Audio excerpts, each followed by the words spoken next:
People are having bad luck with their vehicles today. Holy Toledo.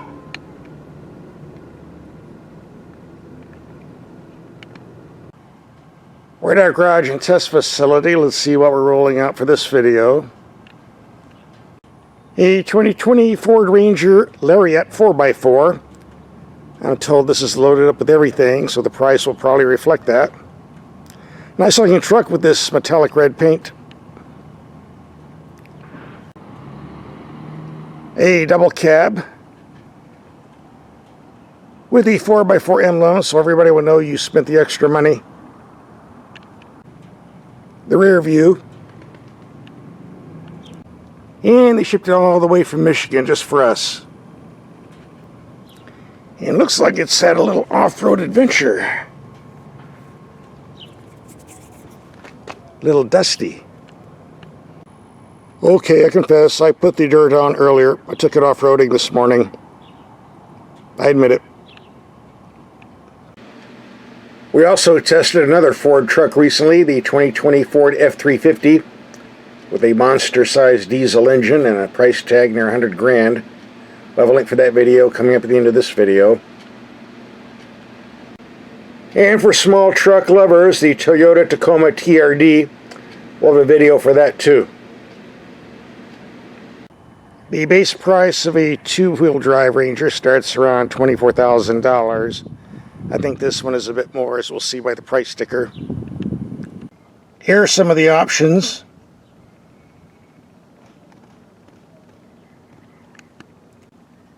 And here's the tab. Or should I say the total tab. If you're thinking about purchasing a Ford Ranger, here's what you need to know.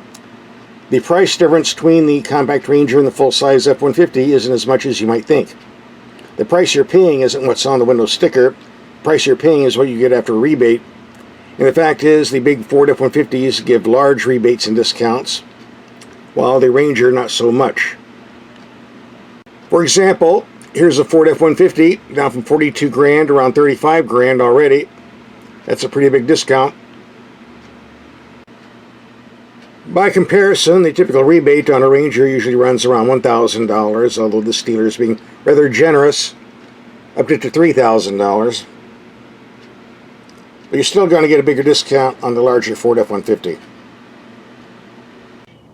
You can have any engine you want as long as it's the 2.3 liter EcoBoost 4-cylinder. The only transmission offered is a 10-speed automatic. This is the claimed fuel economy. We rack up some miles to see if this is true in the real world. For those interested, in 1,148 miles of driving, this engine got 20.9 mpg. Don't know how it was driven because I didn't rack up all those miles, but it's a pretty good figure to see.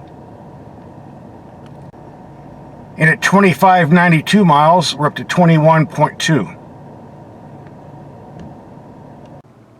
Now let's take a look at the cabin, see what we've got. This is where you'll be spending most of your time if you buy one, right? Nice simple controls, 4-wheel drive high, 2-wheel drive, 4-wheel drive low. Locking differential, traction control, all that stuff there.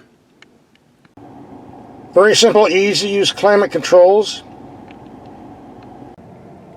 A nice well-designed gauge cluster. Lots of useful information on it. This is a nice setup here.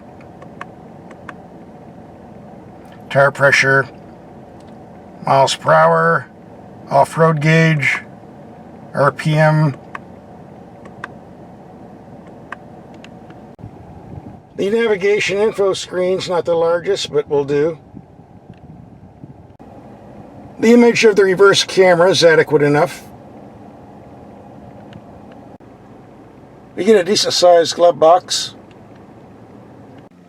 And here's one feature I really like. Instead of that electronic parking brake garbage we're getting on cars nowadays, a good old-fashioned manual parking brake. Yeah, I know they do take up a lot of room, but still a better option. The second row seating is a bit on the cramped side. I don't have passengers back here because it's more useful for hauling gear. A lot of automotive testers have complained about this cabin, saying it's seriously outdated, but I don't know what they're talking about. It's simple, it's useful, it works. I don't see the complaints. I like it. First half of the video show and tell is over. Let's go out and do the second half, which involves driving. Yes, we will be taking it off-road a bit, as well as doing some highway mileage tests. But first, as we do in all my videos, we're going to take these headlights out in the dark and see what they do. And we'll do that right now.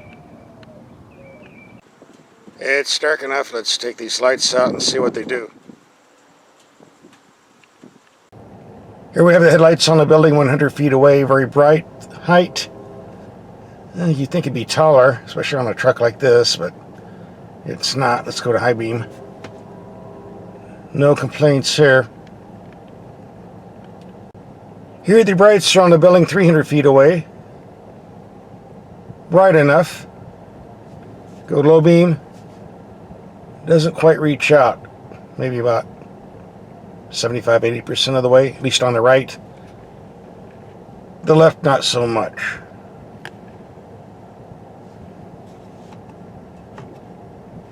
Not the best I've ever used, but adequate enough. I'm assuming this power steering is electric, but it feels hydraulic.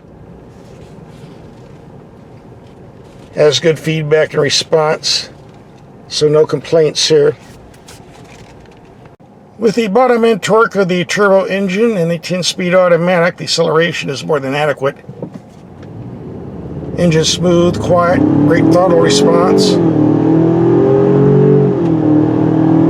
Moves out pretty good.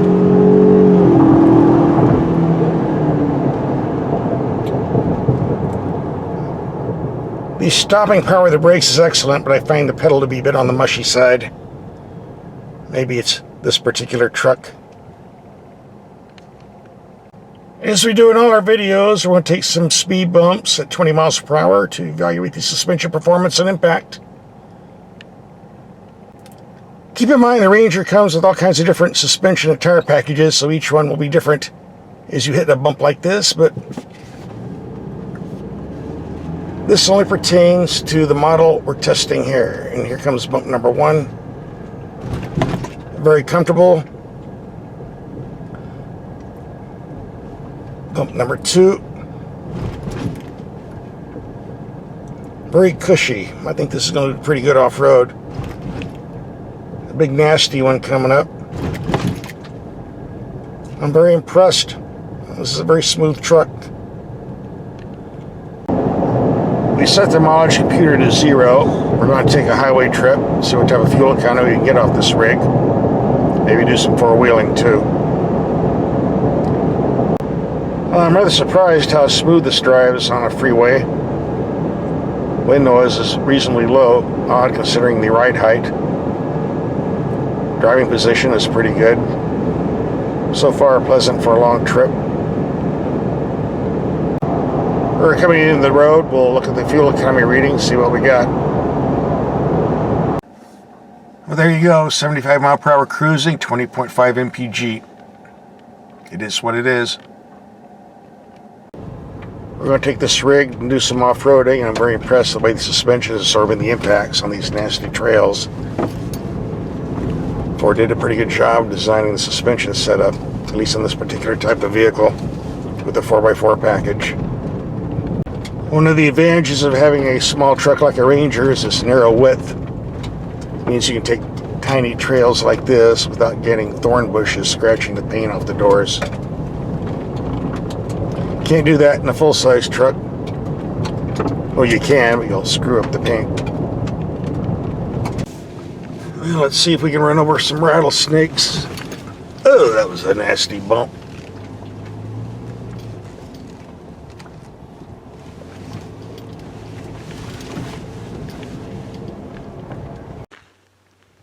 It was a pretty nasty road we just came up. I had to cut some of the footage, or this video would be way too long. But here's an idea of how desolate it is. Long ways up here.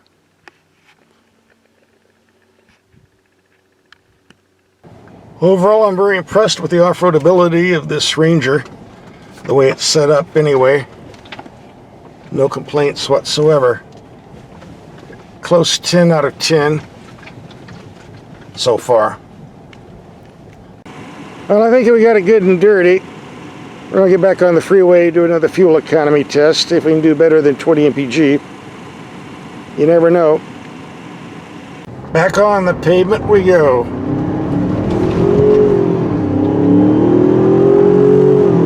The EcoBoost Turbo.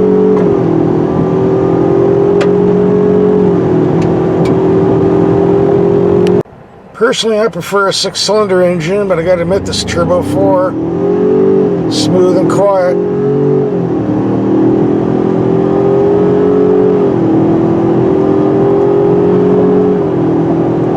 Go, baby, go. Second highway trip, slightly better, 21.7 mpg. So what's my take on this Ranger after a week of driving? Well, I'm very impressed. I love the truck. I hate giving it back. That's for sure. Drive is real nice. Did great off-road. The only real drawback, the purchase price really isn't that much cheaper than a full-size Ford F-150, especially after the rebates, which you get on the full-size a lot, and the Ranger not that much.